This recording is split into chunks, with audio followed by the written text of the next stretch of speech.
Polaris by H.P. Lovecraft.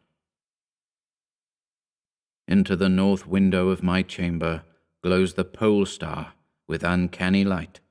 All through the long hellish hours of blackness it shines there. And in the autumn of the year, when the winds from the north curse and whine, and the red-leaved trees of the swamp mutter things to one another in the small hours of the morning under the horned, waning moon, I sit by the casement and watch that star. Down from the heights reels the glittering Cassiopeia as the hours wear on, while Charles's Wain lumbers up from behind the vapor-soaked swamp trees that sway in the night wind. Just before dawn, Arcturus winks ruddily from above the cemetery on the low hillock, and Coma Berenice shimmers weirdly afar off in the mysterious east. But still the pole star leers down from the same place in the black vault, winking hideously like an insane, watching eye, which strives to convey some strange message, yet recalls nothing, save that it once had a message to convey. Sometimes, when it is cloudy, I can sleep. Well do I remember the night of the great aurora, when over the swamp played the shocking coruscations of the demon light.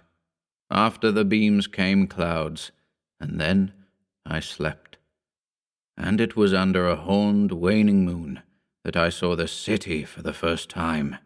Still and somnolent did it lie, on a strange plateau in a hollow betwixt strange peaks.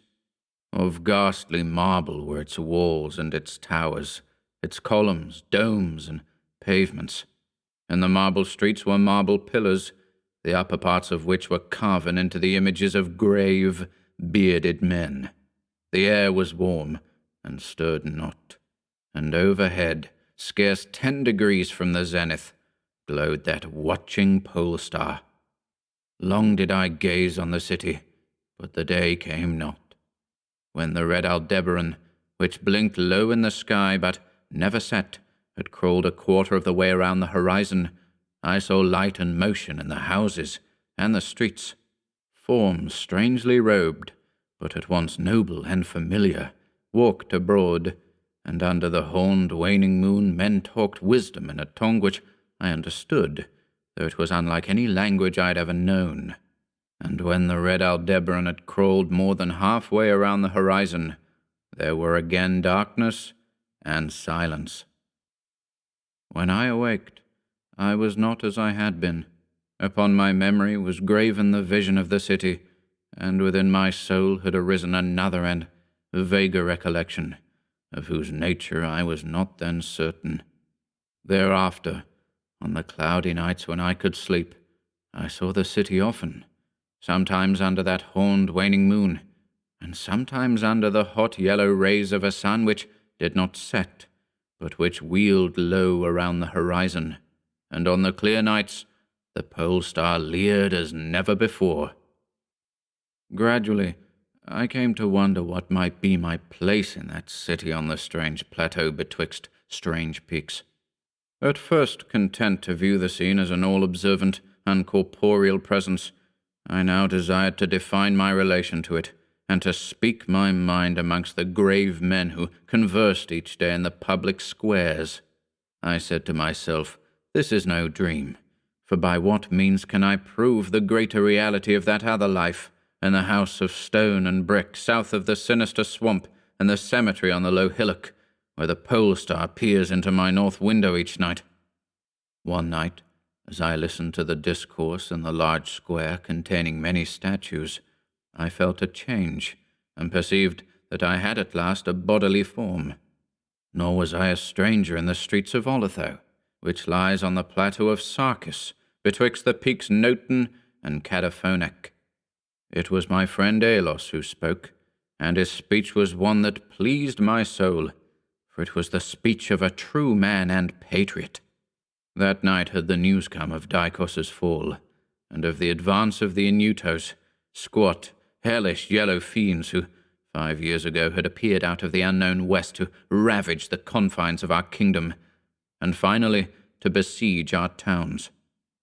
Having taken the fortified places at the foot of the mountains, Their way now lay open to the plateau, unless every citizen could resist with the strength of 10 men.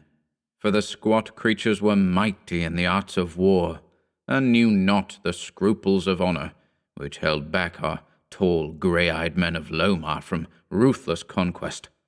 Alos, my friend, was commander of all the forces on the plateau, and in him lay the last hope of our country.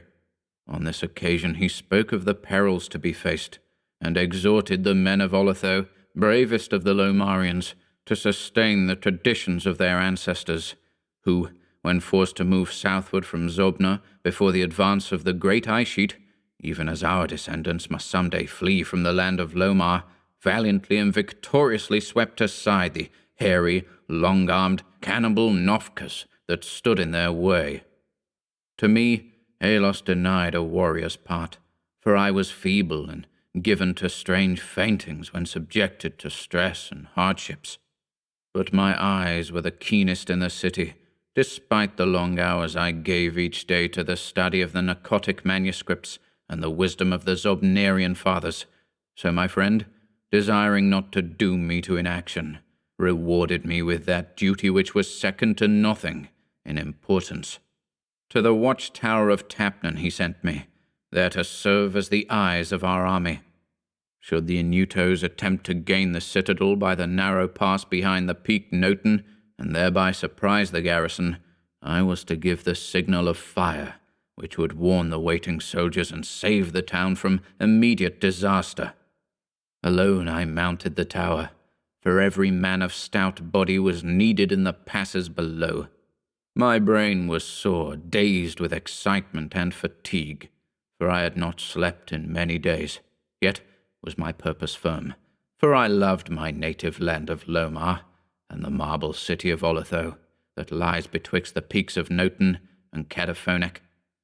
But as I stood in the tower's topmost chamber, I beheld the horned waning moon, red and sinister, quivering through the vapours that hovered over the distant valley of Banoff, and through an opening in the roof glittered the pale pole star, fluttering as if alive, and leering like a fiend and tempter.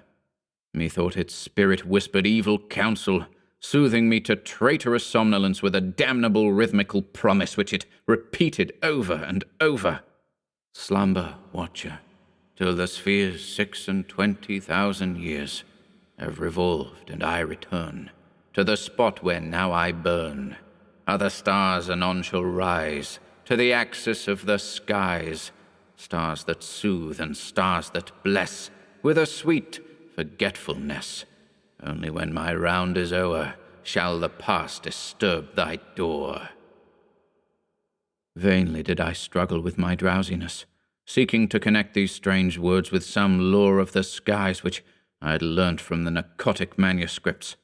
My head, heavy and reeling, drooped to my breast, and when next I looked up, it was in a dream, with the pole star grinning at me through a window from over the horrible, swaying trees of a dream swamp.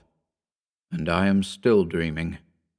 In my shame and despair I sometimes scream frantically, begging the dream creatures around me to waken me ere the Inutos steal up the pass behind the peak Noten and take the citadel by surprise.